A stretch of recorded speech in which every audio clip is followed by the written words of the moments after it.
Hello, my name's Ala, and I was born in Poland in a Catholic family, and my upbringing was traditional, you would say, for Eastern European standards. And my life before becoming a Muslim, it was just like a regular person's life, I would say, in Europe. There was nothing like, extraordinary about it. I would just try to do my best, and I've been studying arts in the university and having different jobs. But I didn't have like one profession. Most of my time, I was just a student of my like adult kind of. My family was, as I said, it was traditional. So they were Catholic. So as a child and then a teenager growing up, I always had like conscience of God, but I never really found my place in the Catholic Church or the Christian Church, or even like I've been like studying about Judaism, because as a person from Poland, our history is very much connected to the Jewish people, and I didn't just find a like place in it for me. I didn't feel it. There wasn't like anything that would really make me like feel inside that this is the right path to choose and follow.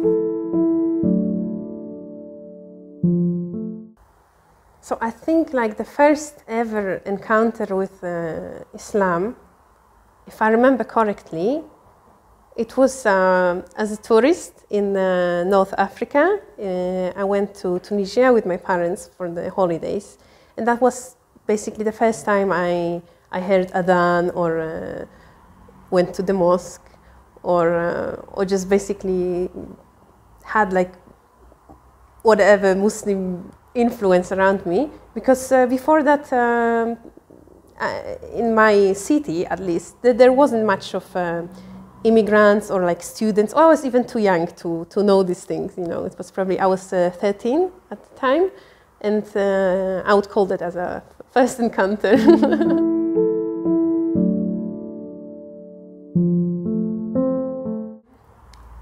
I always feel like when I think about the breaking point leading me to starting investigating Islam, it wasn't really investigating it didn't start when I started investigating Islam. It started as my journey to recreate my connection with God, and I'm getting emotional.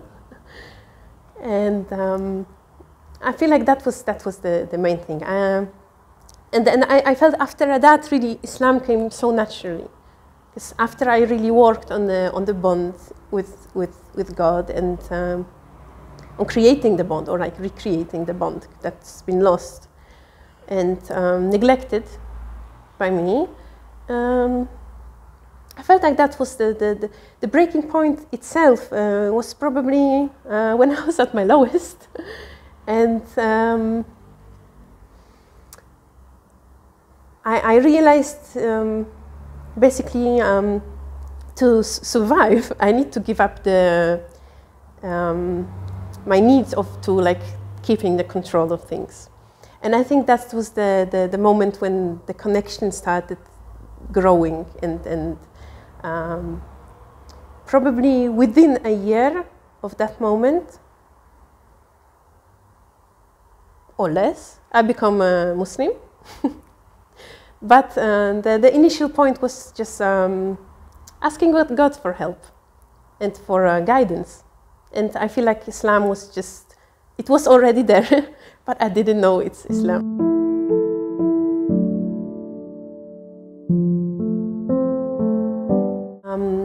The aspect of Islam that initially affected me the most was meeting people. I remember some of the people, like, really, you would say, rural areas. They would have like just peace and like like an inner light. And now I know the name for it is Nur. But at the time I had no idea what is this, and like how is this happening? The people just have something in their faces and eyes that's different to what I saw in my environment. And so this thing led me to like investigating more in Islam. But when it comes to like things about Islam itself, that really, I wouldn't say caught my attention, but like kind of maybe made me kept going as researching and finding out more. It was the Sunnah of the Prophet sallallahu alaihi wasallam, and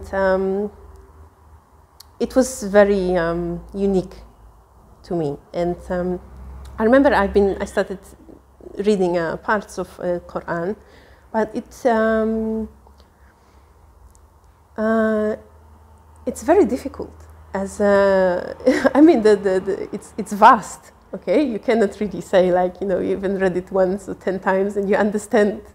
Okay, but I felt like the Sunnah was something more approachable. Okay, and easier like to grasp and maybe try to like implement. You know, so that's what caught my attention first. I remember.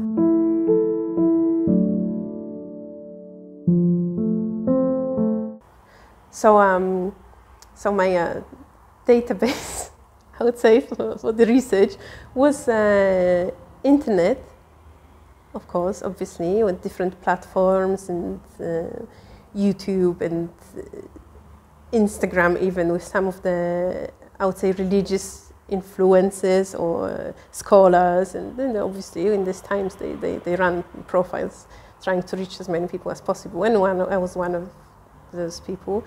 And the Quran itself, because I feel like I quite quickly realized the Muslim world is just huge, and sometimes it would be like you know, everyone's trying to do their best, of course, but in their own way. And I felt like following someone like directly might not really lead me somewhere I would feel satisfaction or like accomplishment.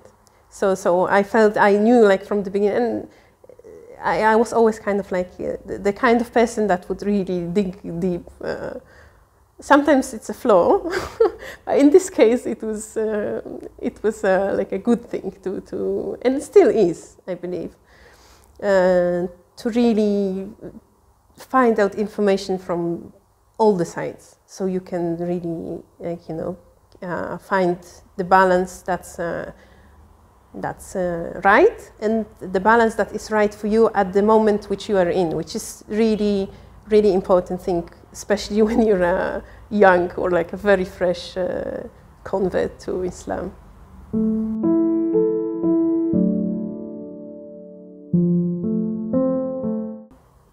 Okay, so like at the core, I'm a bit of like a maybe more loner.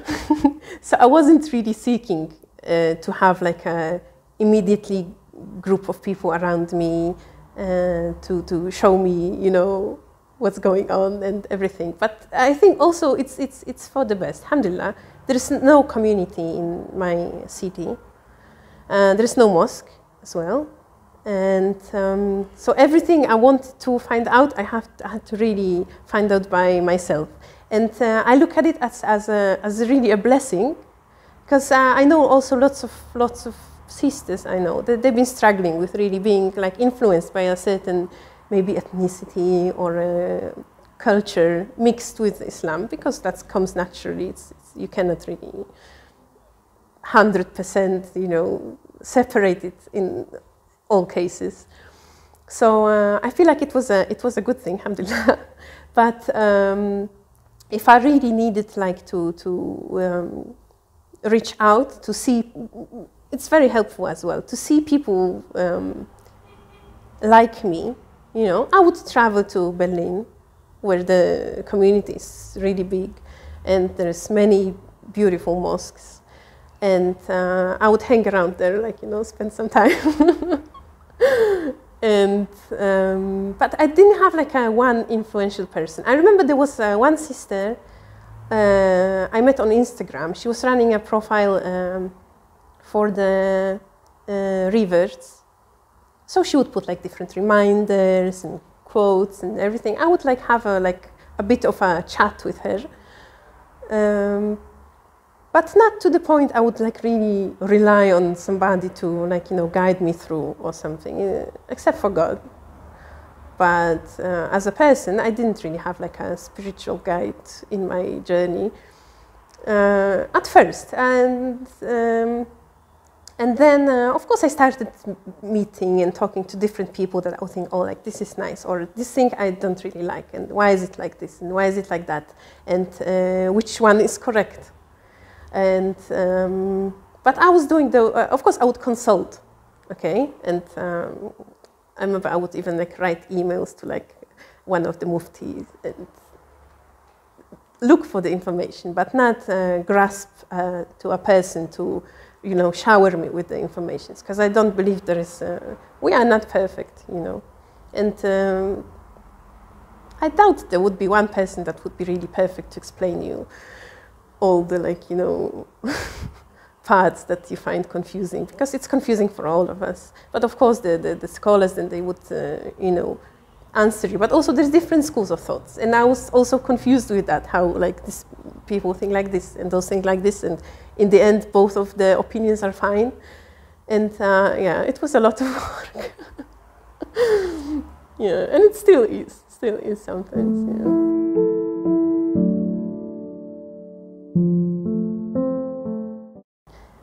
There is no simple answer to this question, because I feel like there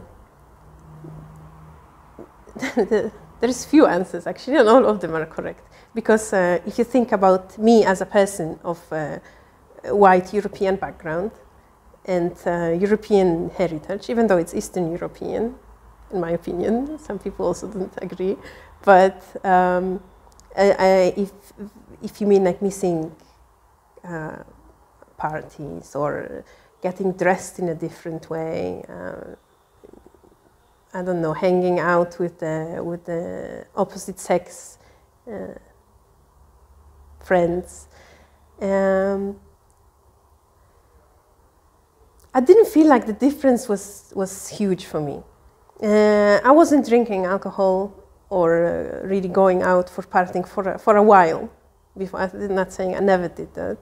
But for a while before I become Muslim, and before I learned about Islam, and this is the right thing to do in Islam, I have basically stopped doing that for a while. So in this case, it wasn't like really a dramatic change. In terms of maintaining my relationships as friends and family, and it was a big difference. The difference was huge, to the point I felt like it's really getting bad. But alhamdulillah, it ended up quite well. And basically, it's like in anything with life. I mean, you don't have to become a Muslim to leave some of your friends behind, or some of the situations that are not suiting you. I mean, it's healthy. So I see it in this way.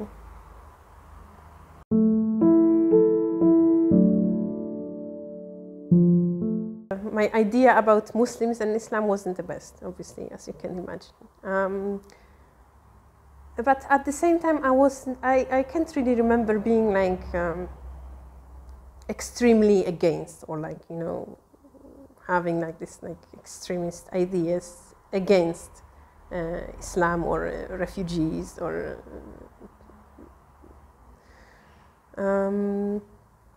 however, I didn't really feel like I would say as a more conscious person, however that sounds, I wasn't really enthusiastic about the idea of being a religious person. Okay, so I felt like it's a bit maybe outdated, maybe a bit weird, but at the same time I was trying to have all the respect for different types of people, but I could never really see myself as one of them. Okay, so I felt like it's really, I don't need this in my life. Like, why do I need the rules? And why do I need to be scared? Or especially there's like a very, in Christianity, there's like a big pressure put on the feeling of being guilty.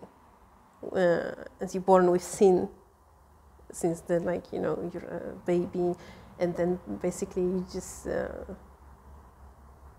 was too much of like a, I don't know, I felt like it's unnecessary struggle in life. But I never like wanted to, you know, harm somebody or like maybe make them feel like they are less because of what they believe in. But deep inside, I feel like I had like this feeling of being better than them. I think I can really admit that this was happening, and I felt like, you know, maybe I know more, or maybe I read more books, you know, or I had better like influence around me to, even though my family wasn't agreeing with that, but that's how I felt like inside. I felt really, I felt very disappointed deep inside with God and institutionalized religion.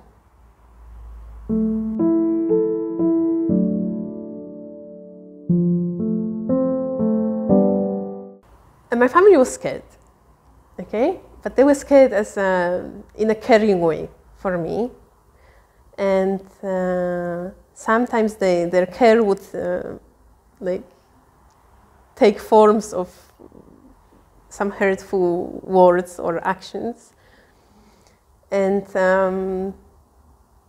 I felt confused at the time with what with what I am doing actually with my life, and the changes I'm like, you know, you can see these like clouds coming from the horizon, and like, you know, it's gonna happen, like it's just, and it was difficult for me, and it was difficult for my family, I'm sure.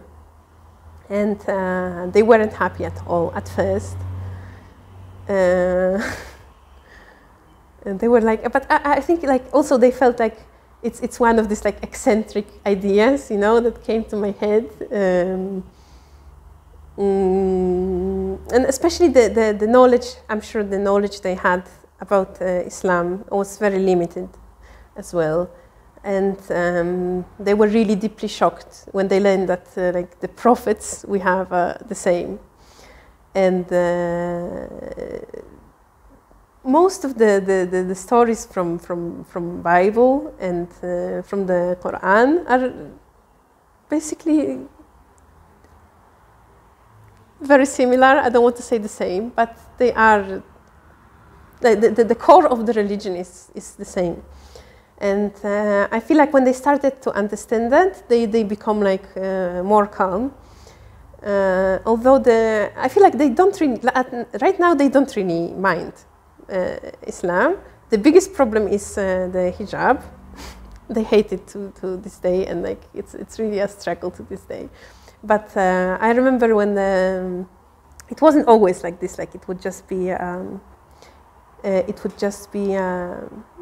conversations and like explaining to each other. Of course, there was like really intense moments. I remember when my mom, she saw me first time praying.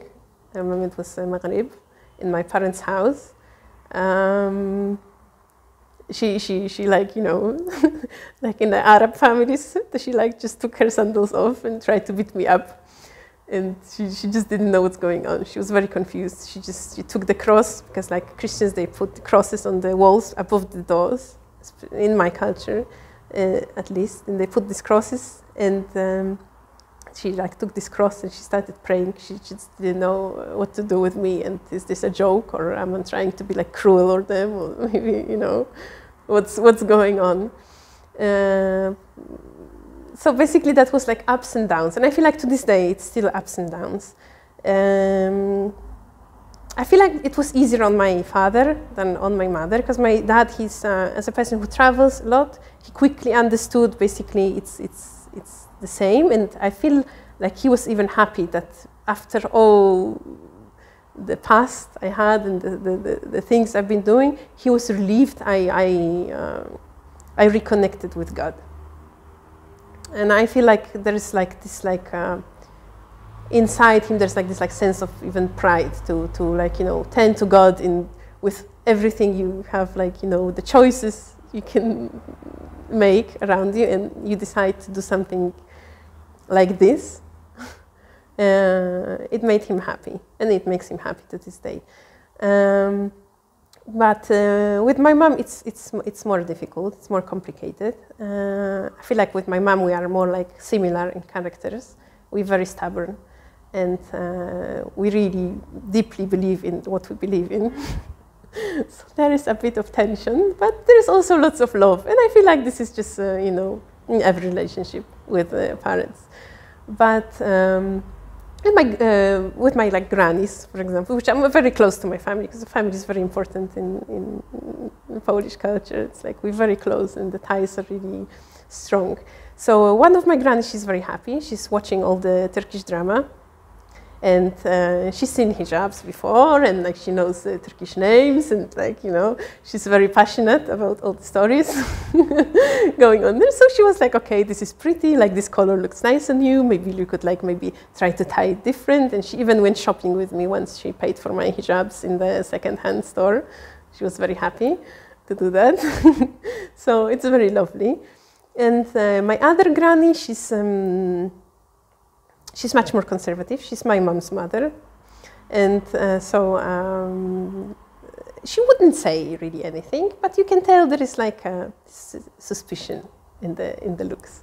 But anyway, I'm really happy, and I'm really grateful to God that it turned the way it turned, because I felt like at some point I felt like it's really going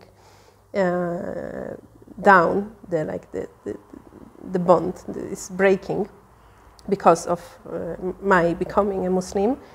And then it all started to work. After I got married, my family like really loved my husband, alhamdulillah, and we become closer than ever, subhanallah. Never I have been this close and intimate with my parents and family, even though we don't agree on many things. And with my friends,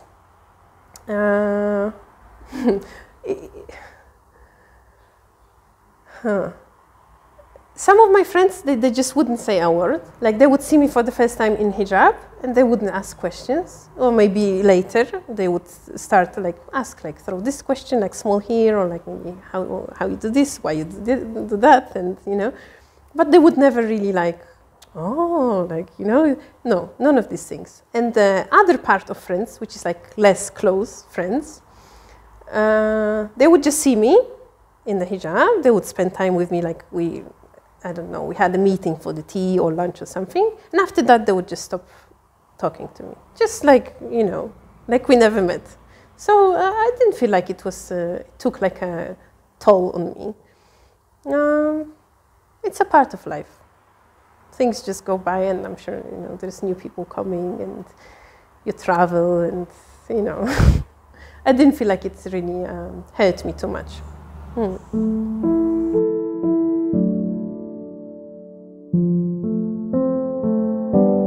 One thing for sure is do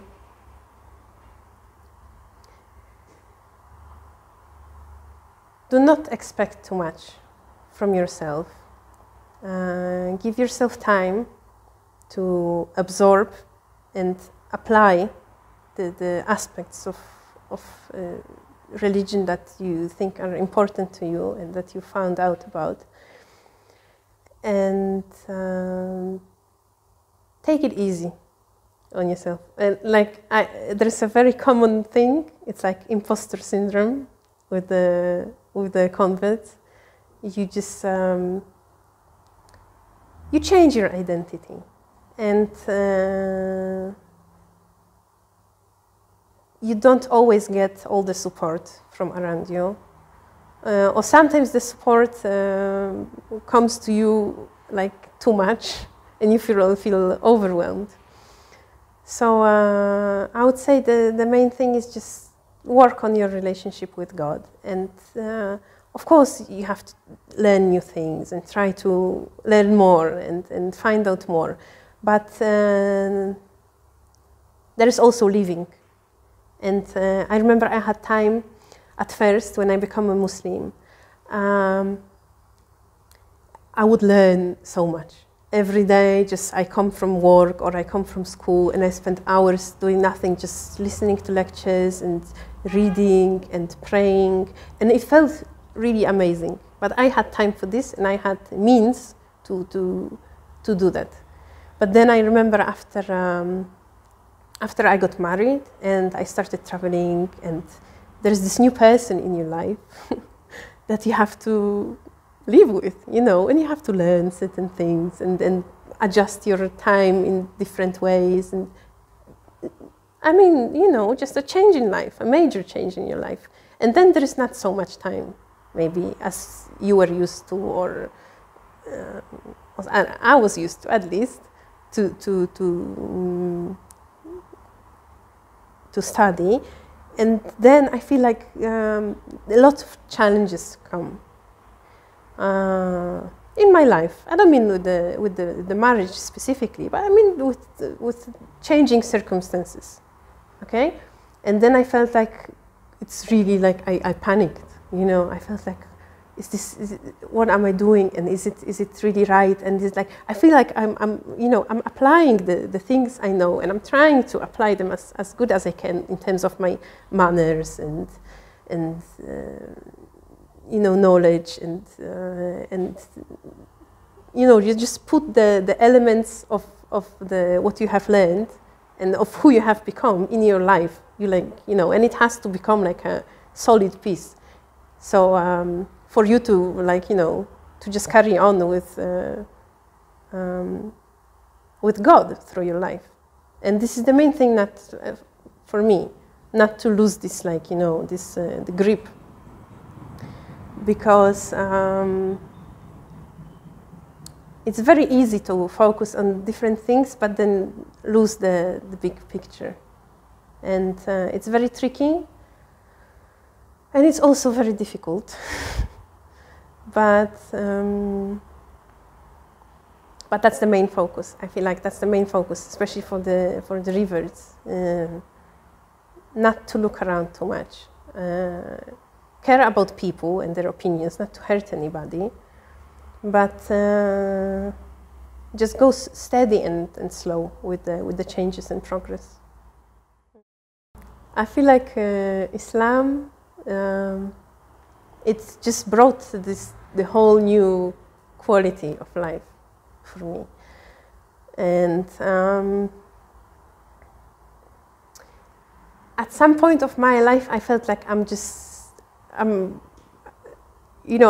falling down with everything. And not only this, I'm trying to like hold on to specific things. And I drag these things or the people with me, you know. And it's very terrible to feel guilty of such a thing. But I couldn't know any better. Like, I didn't know what to do. And then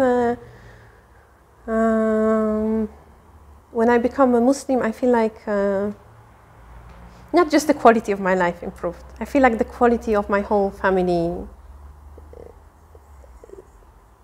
of all our lives improved. And it's very amazing feeling. I mean, like, I feel like I'm being truthful to myself, and it's a very amazing, like, you know, sensation you get. Especially after feeling like remorse for making mistakes. And I'm not saying now with Islam I will not make mistakes, but I hope they won't be as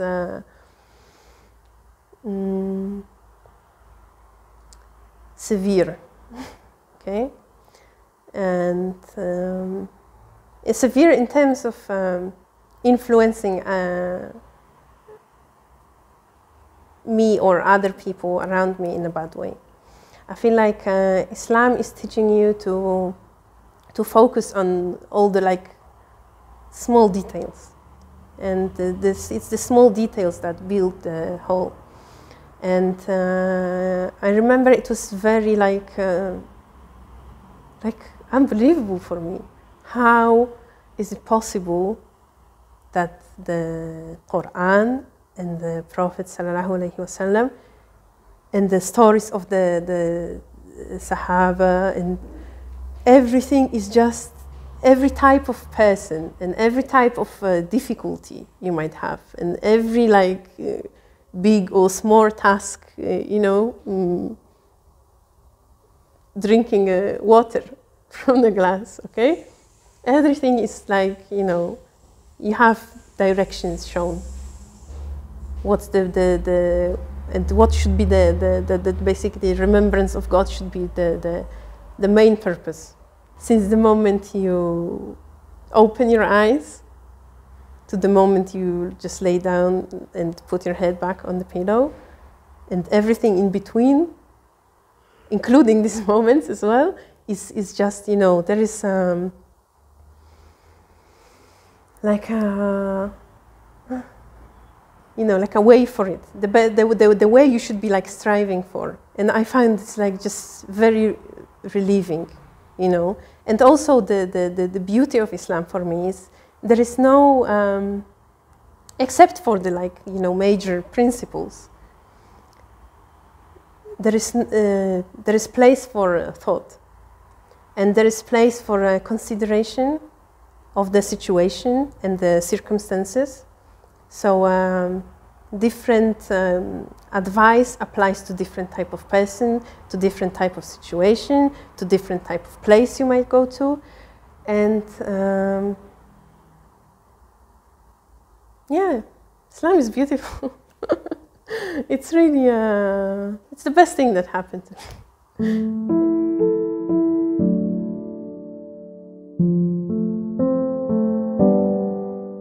I remember it was at night.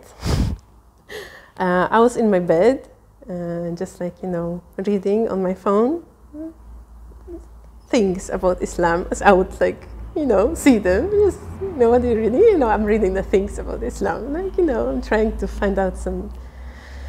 Then I put down my phone, and I remember my daughter, she was sleeping next to me. And I thought, okay, tomorrow maybe, I'll try to think about this and maybe do better with that and all. And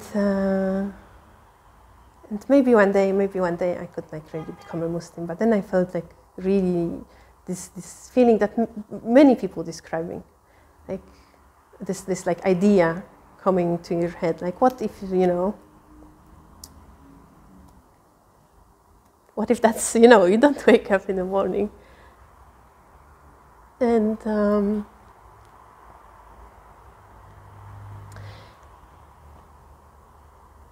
life is very fragile, and